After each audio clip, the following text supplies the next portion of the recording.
The issue of medical assistance in dying, or MAID, is a controversial one. It provides eligible individuals with the choice to end their lives with the assistance of a physician or nurse practitioner. But the issue has taken a bizarre turn in British Columbia. The government has taken over a hospice after it refused to offer MAID as an option. That hospice was run by the Delta Hospice Society, and the Society is now considering opening a hospice in Alberta. Angelina Ireland is the executive director of the Society and joins us now. Angelina, thanks so much for being here.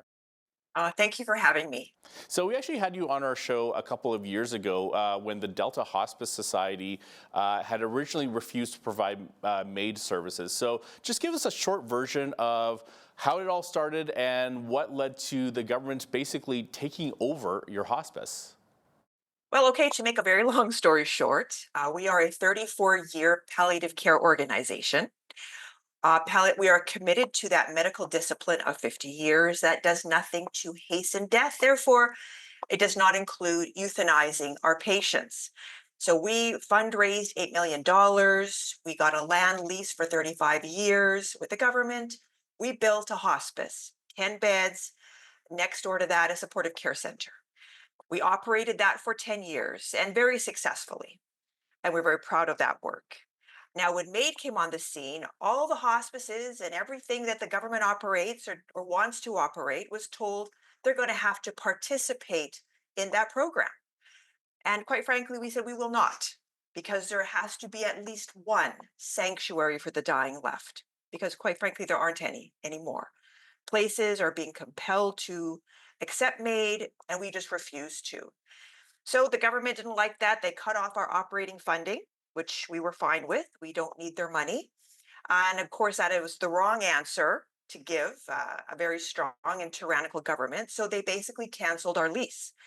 They canceled our lease with almost 25 years left. They evicted us from that property and they took over our hospice. They kept the same name that we gave it, the Irene Thomas Hospice, but they now operate it and they now provide euthanasia there. We received no compensation for those buildings. We had them appraised at $8.5 million. And that was just, I guess, a great big windfall for the BC NDP government. So even though euthanasia activists came for us, the BC government came for us, we were able to survive. We were able to keep our authentic and historically accurate palliative care organization intact. And so much, in fact, that we've been able to raise hundreds of thousands of dollars. And now we are in the position to open another hospice. Wow, and your involvement with the Hospice Society was actually very personal for you after your own cancer scare. Tell us more about Yes, that. yes, yes. So I am a cancer survivor, thanks be to God, and some very good medical care that I received. And I went to the Delta Hospice Society during my cancer journey. So, I'm not a doctor or a nurse. I am only a lowly patient, but I do know the kind of care that I want to have. And so, the Delta Hospice Society, I joined the board of directors, I became the president, and then, of course, stood against the government, face on, telling them that we will not kill our patients, but we will give them authentic palliative care for those who choose to be with us. So it is personal. It's personal for me as a cancer survivor. It's personal for me as being part of that vulnerable population, which it seems that is being gone after. We have found that the MAID regime is actually very predatory against the vulnerable people in this country. And so we stand to defend and protect the vulnerable. Now, your society lost everything in BC. I mean, they cut off your funding and they canceled your lease, which was a 12,000 square foot facility that you built, and it was yanked right out from underneath you. I'm sure the BC government has some fine prints that allowed them to do that, but has there been any restitution for you? No, not at all. In fact, they took the money. Activists tried to cancel us in a cancel culture. They actually even went after me quite personally. But, we have survived. We have been able to endure the hate And because we stand on truth, we stand on a principle that there should be places in this country that are made free spaces. And we stand on our charter rights, Section 7, security of the person. That thing becomes more personal when there's euthanasia activists and doctors coming to you asking you if you want to be euthanized.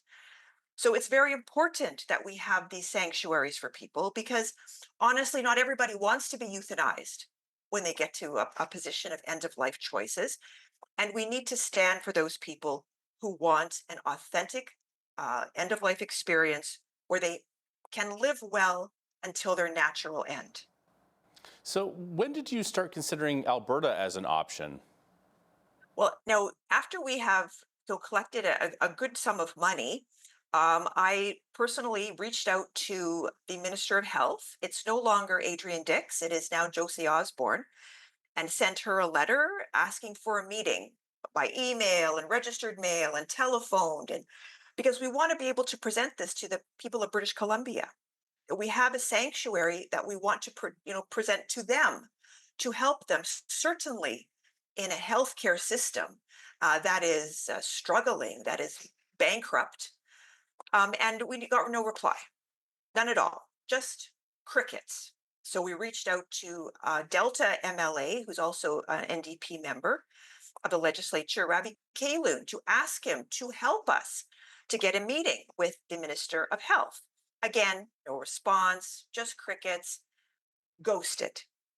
We're not going to purchase any kind of property in British Columbia without the uh, favorable response from the BC NDP government that we're not going to be in their crosshairs any longer. We're not going to invest $1 million into the healthcare system only to have it yanked out from under us again. So we received no reply.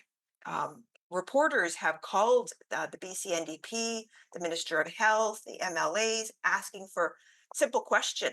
Why won't you talk to the Delta Hospice Society? What do you have against them?